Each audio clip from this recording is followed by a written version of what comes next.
کہانی کا آغاز کرتے ہیں شروع سے۔ لاہور میں ایجنسیوں کا ایک ٹاؤٹ تھا، صابر مٹھو عرف مٹھو کباڑیا۔ مٹھو بہت تیز ترار چلتا پرزا تھا۔ لاہور میں فوج خصوصاً ایجنسیوں کے افسران سے تحفے تحائف کے ذریعے راہ و رسم بڑھاتا تھا۔ بہت سے سینئر فوجی افسران کا بک کیپر یعنی فرنٹ مین تھا اور ٹھیکوں میں ان کی مدد کرتا تھا۔ جن دنوں جبار جٹ بریگیڈیئر تھا، اس کی صابر مٹھو کے ساتھ جان پہچان ہوئی اور تیزی سے پروان چڑھی۔ صابر مٹھو کو آپ جبار جٹ کا کامران کیانی سمجھ لیں، جیسے جنرل کیانی کا بھائی کامران کیانی اس کی طرف سے ریئل اسٹیٹ اور باقی مافیا کاروباری میں فرنٹ کا کام کرتا تھا، ایسے ہی جبار جٹ کے لیے صابر مٹھو کرتا ہے۔ ان کے تعلقات اتنے بڑھ گئے کہ بالآخر جبار جٹ نے اسے سمدھی بنا لیا۔ صابر مٹھو سے یہ تعلقات جبار جٹ کی ترقی کے بعد بھی جاری رہے اور مٹھو سے مالی لین دین کے معاملات جبار جٹ کے لاہور میں موجود فرنٹ مین کرنل راشد کے ذریعے چلتے رہے۔ یہ کرنل راشد کون ہے بھلا؟ اچھی یادداشت والوں کو یاد ہوگا کہ جنرل کیانی کے دور میں لاہور میں ایک ایجنسی کا کمانڈر بریگیڈیئر مظفر رانجھا ہوا کرتا تھا۔ یہ وہی تھا جس نے الیکشن 2013 میں پنجاب کی سطح پر شریفین کے لیے جھاڑو پھیرا۔ انعام کے طور پر شریف مافیا نے اسے ریٹائرمنٹ کے بعد پنجاب حکومت میں ایک بہت اہم عہدے پر لگا دیا۔ عمران خان دھاندلی کے حوالے سے احتجاج میں اکثر اس کا ذکر بھی کرتے تھے۔ خیر، کرنل راشد اسی مظفر رانجھا کا ماتحت ایجنٹ ہے۔ ایجنسی میں آتے ہیں جبار جٹ کی طرف واپس۔ اس کے چیف بننے کی کہانی بھی کم شرمناک نہیں۔ یہ سلسلہ بری امام کی جمعرات کی بیٹھک سے شروع ہوا، جہاں پر زرداری کے پیر کے ڈیرے کی طرح ہر قسم کے اہم لوگ آتے ہیں، بڑے بڑے سودے طے پاتے ہیں اور ملک اور قوم کے مستقبل کے فیصلے کیے جاتے ہیں، جن پر سرکاری دفاتر میں صرف سٹیمپ لگتی ہے۔ جبار جٹ میں ایسی کوئی صلاحیت نہیں تھی کہ وہ اتنا آگے ترقی کر پاتا۔ ساری زندگی اس کے سسر نے اپنے تعلقات استعمال کر کے اسے آگے تک پہنچایا۔ جبار جٹ بری امام میں ہر جمعرات کو لگنے والی بیٹھک میں باقاعدہ جاتا تھا اور منشی ڈار کی مکھن پالش کرنے میں کوئی کسر نہیں چھوڑتا تھا۔ دوسری طرف اس کا سسر نواز شریف کو اس بات کا مختلف ذرائع سے یقین دلاتا رہا کہ جبار جٹ اس کا پکا تابع دار ہے اور ہمیشہ تابع داری کرے گا۔ نواز شریف بالآخر قائل ہو گیا اور یوں جنرل اشفاق ندیم جیسے شاندار بندے کو چھوڑ کر جبار جٹ کو چیف لگا دیا۔ اچھی یادداشت والوں کو یاد ہوگا کہ اسحاق ڈار نے ایک بار تنزیہ بیان دیا تھا کہ اسے کوئی شخصیت سر کہہ کر بلاتی تھی، لیکن اب احسان بھول گئی۔ وہ شخصیت جبار جٹ ہی تھا۔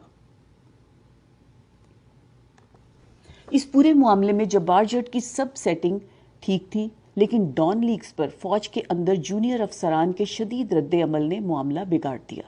جبار جٹ پریشر میں تھا کیونکہ جس ڈویژن میں بھی جاتا تھا افسران سوال کرتے تھے کہ ڈان لیگز کا کیا ہوا۔ لہٰذا جب نون لیگ نے ڈان لیگز میں فاطمی سمیت سب کو کلین چٹ دے دی تو اندرونی پریشر کے سبب جبار جٹ کو مشہور زمانہ ریجیکٹڈ والا ٹویٹ کرنا پڑا۔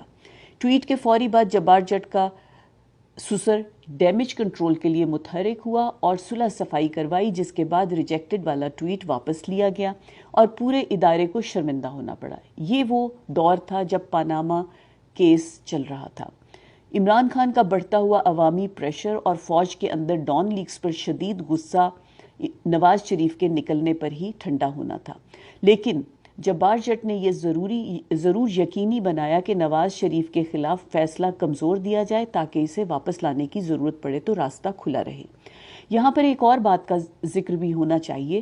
جبار جٹ کا پورا سسرال قادیانی ہے، لیکن جبار جٹ نے کبھی بھی کھل کر خود کو قادیانی ظاہر نہیں کیا، بلکہ خود سے یہ سٹیمپ ہٹانے کے لیے میلادیں وغیرہ بھی کرواتا رہا میڈیا کیمروں کے سامنے۔ خیر، جبار جٹ کے چیف بننے کے بعد کرنل راشد کو ایجنسی میں ہی کراچی میں پوسٹ کر دیا گیا۔ حالانکہ اس کی پہلی ترجیح لاہور تھی، لیکن حیدرآباد میں کچھ قیمتی زمینوں کا قبضہ صابر مٹھو کو دلانا مقصود تھا، لہٰذا وہ پوسٹنگ کی گئی۔ وہاں اس کے تعلقات زرداری اور فریال تالپور سے کافی کلوز ہو گئے۔ اس دوستی اور تعارف کے پیچھے راشد کا قریبی دوست محسن بیگ تھا، جو زرداری کا خاص آدمی ہے اور صابر مٹھو ہی کی طرح ایجنسیوں کا ٹاؤٹ ہے۔ زرداری اور فوج کے درمیان رابطوں کا کام یہی محسن بیگ سر انجام دیتا تھا۔ خیر، زرداری جبار جٹ کی مرضی سے راشد کو کام میں لایا اور الیکشن 2018 میں اندرون سندھ زرداری کے لیے جھاڑو پھیرنے کا کام راشد کی نگرانی میں ایجنسی نے سر انجام دیا۔ راشد کی افادیت اور خدمت گاری کے انعام کے طور پر ریٹائرمنٹ سے چند دن پہلے جبار جٹ نے اسے بریگیڈیئر رینک لگا دیا، حالانکہ اس نے سٹاف کالج کورس تک نہیں کیا ہوا، جس کے بغیر بریگیڈیئر بننے کی شاید ہی کوئی مثال فوج میں موجود ہو۔ جب الیکشن 2018 میں عمران خان کو فتح ملی اور پنجاب میں حکومت بنی تو جبار جٹ نے وزیر اعلیٰ پنجاب کے لیے صابر مٹھو کے پارٹنر علیم خان کا نام دیا، لیکن عمران خان نے نواز شریف اور جنیجو والی تاریخ نہ دہرانے کا فیصلہ کیا اور ایک غیر معروف شخص عثمان بزدار کو وزیر اعلیٰ لگا دیا۔ یہاں سے جبار جٹ نے طے کر لیا کہ عمران خان کو اگلا الیکشن کسی صورت نہیں جیتنے دینا، لیکن چونکہ ایکسٹینشن کے لیے اسے عمران خان سے بنا کر رکھنی تھی، اس لیے اس نے منہ پر ایک نقاب ڈالے رکھا، ساتھ ہی پہلے دن سے بزدار کے خلاف پروپیگنڈا شروع کروا دیا اور وقفے سے عمران خان کو باور کراتا رہا کہ علیم خان کو سی ایم بنا دو ورنہ آپ کی مقبولیت پنجاب میں کم ہو جائے گی۔ پنجاب میں نچلی سطح پر بیوروکریسی کو شہ دی گئی کہ آپ بزدار حکومت کو ناکام ثابت کرنے کے لیے روڑے اٹکاؤ۔ آپ کو یاد ہوگا کہ ہر چند مہینے بعد آئی جی اور چیف سیکرٹری سمیت انتظامیہ کو بدلنا پڑتا تھا، کیونکہ پوری بیوروکریسی جڑیں کاٹنے میں لگی تھی۔ جس کو لگاتے تھے وہ چند دن بعد ایسی روش پر چل پڑتا تھا، قصداً بد انتظامی کے ذریعے نچلی سطح پہ مہنگائی کا سلسلہ مسلسل جاری رکھا گیا تاکہ لوگ بزدار کو ناکام کہیں اور عمران خان پر پریشر بڑھے کہ جبار جٹ کے بندے کو سی ایم لگا دے۔ اس دوران شریفوں زرداریوں سے جبار جٹ کے بیک ڈور رابطے جاری رہے۔ جبار جٹ کی ایکسٹینشن کو ساری جماعتوں نے بغیر چوں چراں ایسے ہی نہیں قبول کر لیا تھا، سب کو لالی پاپ دیا گیا تھا۔ الیکشن سے پہلے عمران خان کا بندوبست کر لیا جائے گا، آپ لوگ ابھی صبر کریں، اس کی مقبولیت ذرا کم ہونے دیں۔ نون لیگ جو فوج کو سرے عام گالیاں دیتی تھی وہ سب راضی ہو گئے۔ یہ وہ واقعاتی شہادتیں ہیں جو یہ ظاہر کرتی ہیں کہ یہ سب شروع سے ایک پیج پر تھے اور عمران خان کے خلاف مل کر کھیل رہے تھے۔ بیچ میں کچھ عرصہ جو اختلافات ہوئے، اس کی معافی تلافی جبار جٹ کے سسرالی مسلک کے لندن میں بیٹھے بڑوں نے کروا دی۔ پہلے محمد زبیر جبار جٹ سے رابطوں کا ذریعہ تھا، لیکن اس کا بھانڈا پھوٹنے کے بعد شہباز شریف ڈائریکٹ ہو گیا۔ جبار جٹ کی اس سے کئی خفیہ ملاقاتیں ہوئیں جس میں خواجہ آصف ساتھ ہوتا تھا۔ یہ ساری پلاننگ پچھلے سال سے چل رہی تھی اور شہباز کی منت سماجت کے بعد آخر کار نواز شریف بھی تیار ہو گیا۔ اس سال جنوری میں بریگیڈیئر راشد جبار جٹ کے ایلچی کے طور پر نواز شریف کے ساتھ معاہدہ فائنل کر کے آیا۔ اسی لندن ملاقات کا عمران خان جلسوں میں ذکر کرتا ہے۔ یہاں جبار جٹ کے ایک اور فرنٹ مین کا ذکر مناسب ہے، نعیم گھمن، جو جبار جٹ کے دو بہنوئیوں کرنل شجاعت گھمن اور میجر شوکت گھمن کا بھائی ہے۔ نعیم گھمن گلگت سے گوادر تک فوج سے متعلق ہر تعمیراتی ٹھیکے کا باپ بنا ہوا ہے، جس میں پاک افغان اور پاک ایران سرحد پر جبار جٹ کے دور میں لگائی گئی سینکڑوں میل 2 نمبر سرحدی باڑ کا پروجیکٹ بھی شامل ہے۔ صرف اس ایک پروجیکٹ میں اربوں کا کمیشن کمایا گیا، جو ظاہر جبار جٹ تک پہنچایا گیا۔ یعنی نعیم گھمن ملک ریاض کے بحریہ ٹاؤن کے لیے بھی کام کرتا ہے۔ یہ تینوں گھمن برادران بھی خاندانی لحاظ سے قادیانی ہیں۔ بلوچستان کی جام کمال حکومت کرانے میں بھی یہی گروپ ملوث تھا۔ بلوچستان کی کمال حکومت کو جام کرانے میں بھی یہی گروپ ملوث تھا۔ خیر، اب رجیم چینج آپریشن کی طرف آتے ہیں۔ امریکہ کے افغانستان سے نکلنے کے وقت عمران خان کی طرف سے ایبسولوٹلی ناٹ سننے کے بعد امریکہ نے جبار جٹ کو اپروچ کیا اور یوں تمام کردار عمران خان کو نکالنے پر متفق ہو گئے۔ لیکن اس سب میں ایک رکاوٹ تھی اور وہ تھا DGI فیض حمید۔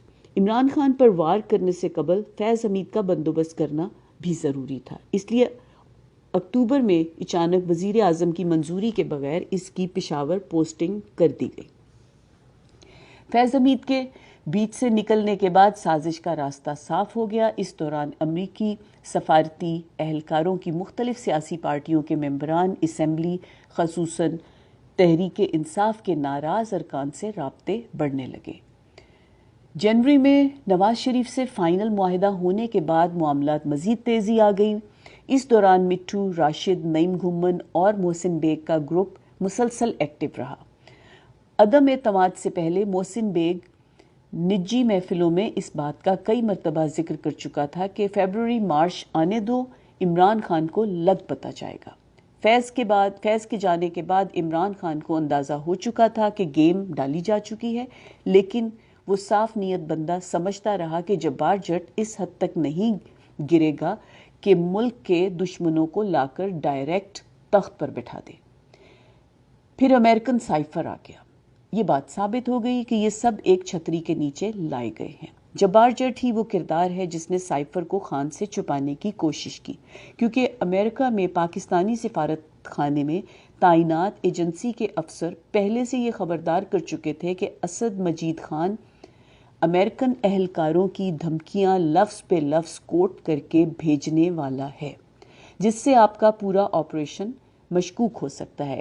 اسی لیے ابتدا میں سائفر کو قریشی اور عمران خان سے چھپایا گیا، لیکن دفتر خارجہ کے اندر کسی محب وطن سورس نے قریشی کو سائفر کی خبر دے دی۔ قریشی نے فوری طور پر سائفر عمران خان کے سامنے پیش کیا۔